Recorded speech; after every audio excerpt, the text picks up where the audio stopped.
കടക്കുന്നു, 40,000-ലേക്ക് കടക്കുന്നു, 38,000 കടന്നു. സുരേഷ് ഗോപിയുടെ ലീഡ് 40,000. രഞ്ജിത്ത്, ഇതൊരു ട്രെൻഡാണ്, ആ മണ്ഡലത്തിലെ ട്രെൻഡാണ്. സുരേഷ് ഗോപിക്ക് അനുകൂലമായിട്ടൊരു വികാരം അവിടെ ഉണ്ടായിക്കഴിഞ്ഞു. അതല്ലെങ്കിൽ ഏതെങ്കിലും ഒരു ഘട്ടത്തിൽ അല്പം ലീഡെങ്കിലും കുറയേണ്ടതാണ്, അത് ഉണ്ടായിട്ടില്ല. അങ്ങനെ സുരേഷ് ഗോപി തൃശ്ശൂരിൽ വിജയിയായി മാറിയിരിക്കുകയാണ് എന്ന കാര്യം നിസ്സംശയം പറയാം. 40% വോട്ടുകൾ നേടിയാണ് സുരേഷ് ഗോപി തൃശ്ശൂരിൽ തൃശ്ശൂരിൽ നിന്നുള്ള ദൃശ്യങ്ങൾ കൂടിയാണ് നമ്മൾ ഇതിനിടയിൽ കണ്ടുകൊണ്ടിരിക്കുന്നത്. തൃശ്ശൂരിൽ നിന്നുള്ള ദൃശ്യങ്ങൾ കൂടി, സുരേഷ് ഗോപിയുടെ വീട്ടിൽ നിന്നുള്ള ദൃശ്യങ്ങളാണ് കാണുന്നത്. സുരേഷ് ഗോപി അവിടെ ആദ്യം മുതൽ തന്നെ അവിടെ അവതരിപ്പിക്കുന്നു. കഴിഞ്ഞ 5 വർഷം തൃശ്ശൂർ മണ്ഡലം കേന്ദ്രീകരിച്ച് പ്രവർത്തിക്കുന്നു. ഒരുപാട് എതിർപ്പുകൾക്കിടയിലും വിജയസാധ്യതയുള്ള സ്ഥാനാർത്ഥിയായി നരേന്ദ്രമോദിയും അമിത്ഷായും സുരേഷ് ഗോപിയെ അവതരിപ്പിക്കുന്നു. നിരവധി വാഗ്ദാനങ്ങൾ തൃശ്ശൂരിലെ ജനങ്ങൾക്ക് നൽകുന്ന സാഹചര്യം ഉണ്ടാകുന്നു. കെ മുരളീധരന്റെ വരവ് തൃശ്ശൂരിന്റെ മത്സരക്കളം വ്യത്യസ്തമാക്കുന്നു. പത്മജ വേണുഗോപാലിന്റെ കൂറുമാറ്റം വലിയ ചർച്ചയാകുന്ന സാഹചര്യമുണ്ട്. സുനിൽകുമാർ എന്ന ജനകീയ സ്ഥാനാർത്ഥി LDF അവിടെ അവതരിപ്പിക്കുന്നു. ഇതിനെയൊക്കെ അതിജീവിച്ചാണ് ഇപ്പോൾ സുരേഷ് ഗോപി തൃശ്ശൂരിൽ കേരളത്തിൽ താമര വിരിയിക്കുന്നത്.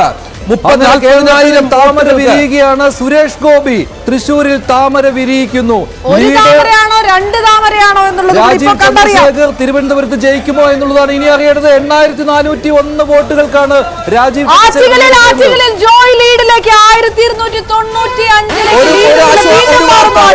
അപർണയ്ക്കൊക്കെ ആശ്വാസകരമായ ഒരു വാർത്ത. ബംഗാളിൽ CPM ലീഡ് ചെയ്യുന്നു. ഒരു സീറ്റിൽ ബംഗാളിൽ ലീഡ് ചെയ്യുന്നു.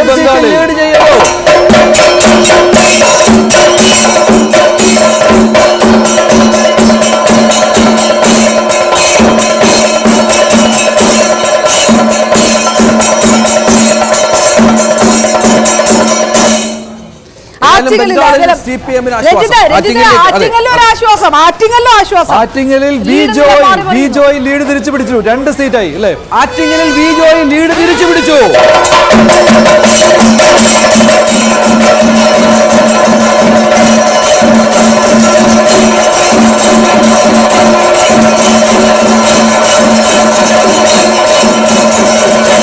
$1,295 വോട്ടുകൾക്ക് ബിജോയ് LDF ആറ്റിങ്ങലിൽ മുന്നിട്ട് നിൽക്കുകയാണ്. ദേശീയ തലത്തിൽ നോക്കുകയാണെങ്കിൽ വീണ്ടും ലീഡ് കുറഞ്ഞു. 346 വോട്ട് കുറഞ്ഞിരിക്കുന്നു. ജോയുടെ ലീഡ് വീണ്ടും കുറഞ്ഞു. 348. വളരെ ടൈറ്റ് മത്സരം. രാജസ്ഥാനിലും CPM-ന് ലീഡ്. രാജസ്ഥാനിലും CPM-ന് ലീഡ്. രാജസ്ഥാനിലും CPM ലീഡ്. അടിയണ്ട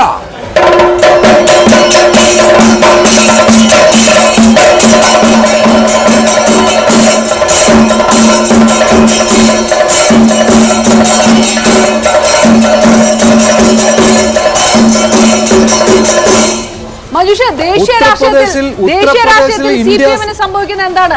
ഇവിടെ സീറ്റ് കുറയുകയും രാജസ്ഥാനിൽ ഇന്ത്യ സഖ്യം ഒരു സീറ്റ് CPM-ന് നൽകിയിരുന്നു. ഇന്ത്യ സഖ്യം എന്ന് പറയുമ്പോൾ രാജസ്ഥാനിൽ കോൺഗ്രസ് ആണ്. കോൺഗ്രസ് ഒരു സീറ്റ്. വീണ്ടും പുറകിൽ. ബിജോയ് വീണ്ടും പുറകിൽ.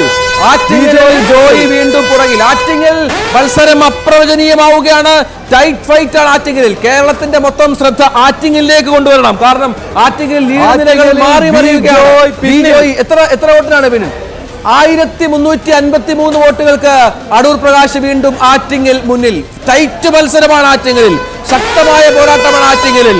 CPM-ന്റെ പ്രസ്റ്റീജ് സീറ്റാണ് ആറ്റിങ്ങൽ. ജില്ലാ സെക്രട്ടറി മത്സരിക്കുന്ന ആറ്റിങ്ങലിൽ ഓരോ നിമിഷവും ഫലപ്രവചനം മാറി മറിയുകയാണ്. CPM-ന്റെ ചുവപ്പ് കോട്ട ആറ്റിങ്ങലിലാണ് ഈ മത്സര സ്വഭാവം കൈവരിക്കുന്നത് എന്നുകൂടി കാഴ്ചവെക്കണം. സംസ്ഥാനമൊട്ടാകെ UDF തരംഗം ആറ്റിങ്ങലിലുമുണ്ട്. അതിന്റെ ഭാഗമായി തന്നെയാണ് CPM കോട്ടയിൽ ഇത്ര വലിയ മത്സരം അടൂർ പ്രകാശ് കാഴ്ചവെക്കുന്നത്. ഓരോ നിമിഷവും 2 സീറ്റിൽ ലീഡ് നേടാനുള്ള അവസരമായിരുന്നു. പക്ഷേ പിന്നീട് ജോയ് പിന്നോക്കം പോയി. അങ്ങനെ ഇപ്പോഴും 17-2-1 അല്ലേ? ഇപ്പോഴും ജോയ് 17-2-1. അതെ, 17-2-1. അതെ, ജോയ് പിന്നിലാണ്. പക്ഷെ ആറ്റിങ്ങലിൽ ഏത് സമയവും എന്തും സംഭവിക്കാവുന്ന ഒരവസ്ഥയാണ്. ഇപ്പോൾ ജോയ് പിന്നിലാണ്, പക്ഷെ അല്പസമയം മുമ്പ് മുന്നിലായിരുന്നു. അങ്ങനെ ഇപ്പോൾ 17-2 BJP 1 LDF എന്ന രീതിയിൽ വീണ്ടും വന്നിരിക്കുകയാണ്. ഇപ്പോഴും ഒരു മത്സരം ഉണ്ടായില്ല എന്നുള്ളത് വ്യക്തം. ആറ്റിങ്ങലിൽ BJP-യുടെ A ക്ലാസ് മണ്ഡലമായി കണക്കാക്കിയത് ഒരുപക്ഷെ 3 സീറ്റ് എന്നൊക്കെ എക്സിറ്റ് പോൾ വന്നപ്പോൾ അതിൽ തൃശ്ശൂരും തിരുവനന്തപുരവും കഴിഞ്ഞതിനു ശേഷം പറയപ്പെട്ട പേര്. അങ്ങനെ ഒരു മത്സരം ആറ്റിങ്ങലിൽ ഉണ്ടായില്ല. ഉണ്ടായത് LDF-ഉം UDF-ഉം തമ്മിലുള്ള മത്സരം തന്നെയാണ് എന്നത് വ്യക്തം. തിരുവനന്തപുരത്ത് ഇപ്പോൾ ബിജെപിക്ക് വലിയൊരു തിരിച്ചടിയാണ്. അതെ, ബിജെപിക്ക് വലിയൊരു തിരിച്ചടി അമേഠിയിൽ സംഭവിക്കുന്നു. സ്മൃതി ഇറാനി തോൽവിയിലേക്ക്. സ്മൃതി ഇറാനി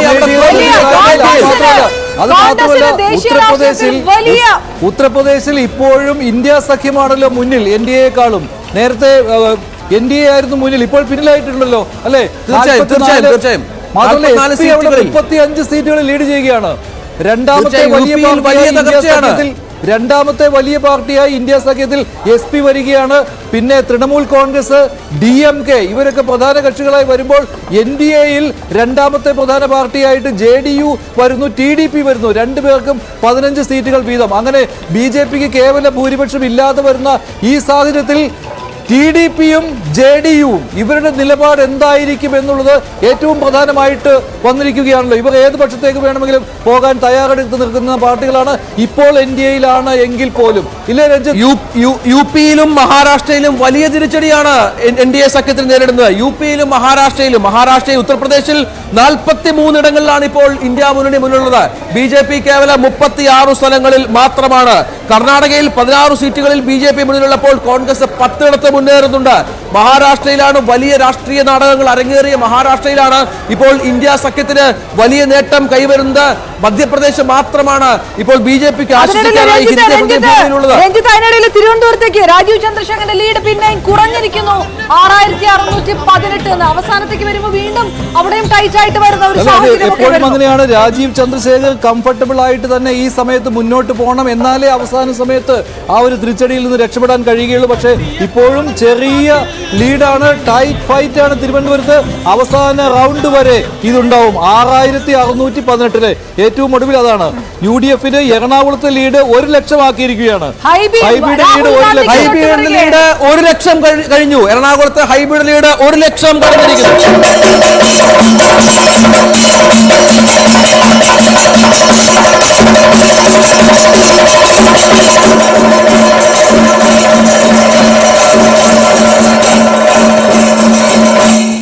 ആറ്റിങ്ങൽ മണ്ഡലത്തിലാണ് ഫലം മാറി മറിയുന്നത്. ഇപ്പോൾ അടൂർ പ്രകാശാണ് ഏറ്റവും ഒടുവിൽ 1600 വോട്ടുകൾക്ക് മുന്നിലുള്ളത് എന്നുള്ളതാണ് ഏറ്റവും പ്രധാനപ്പെട്ട കാര്യം. അങ്ങനെ ഓരോ നിമിഷവും ക്രമാനുഗതമായി കാര്യങ്ങൾ മാറി മറിയുന്ന സാഹചര്യം ഇതിനോട് ചേർത്ത് വായിക്കണം. കേരളത്തിന്റെ രാഷ്ട്രീയ തെരഞ്ഞെടുപ്പ് ചിത്രം മൊത്തം ആറ്റിങ്ങൽ മണ്ഡലത്തിലേക്ക് ഇപ്പോൾ കോൺസെൻട്രേറ്റ് ചെയ്യുന്നു എന്നുള്ളത് വളരെ പ്രധാനപ്പെട്ട കാര്യമാണ്. ആറ്റിങ്ങലാണ് ഇനി LDFുമായി ബന്ധപ്പെട്ട UDFുമായി ബന്ധപ്പെട്ട LDF 2ാം സീറ്റ് ആറ്റിങ്ങലായിരിക്കുമോ എന്ന കാര്യം കാത്തിരുന്ന് കാണണം. തിരുവനന്തപുരത്തും ശക്തമായ മത്സരമാണ്. രാജീവ് ചന്ദ്രശേഖരന്റെ ലീഡ് നില മാറി വരുന്നുണ്ട്. ഇപ്പോൾ 6500 വടകരയിൽ 35,000 കടന്നു. വടകരയിൽ ഷാഫി പറമ്പിലിന്റെ ഭൂരിപക്ഷം 35,000 കടന്നു എന്നുള്ളത് ഏറ്റവും പ്രധാനമാണ്. വടകരയിൽ 35,000 കടന്നു ഷാഫി പറമ്പിലിന്റെ ഭൂരിപക്ഷം. അവിടെ ഷാഫി വിജയം ഉറപ്പിച്ചു കഴിഞ്ഞു.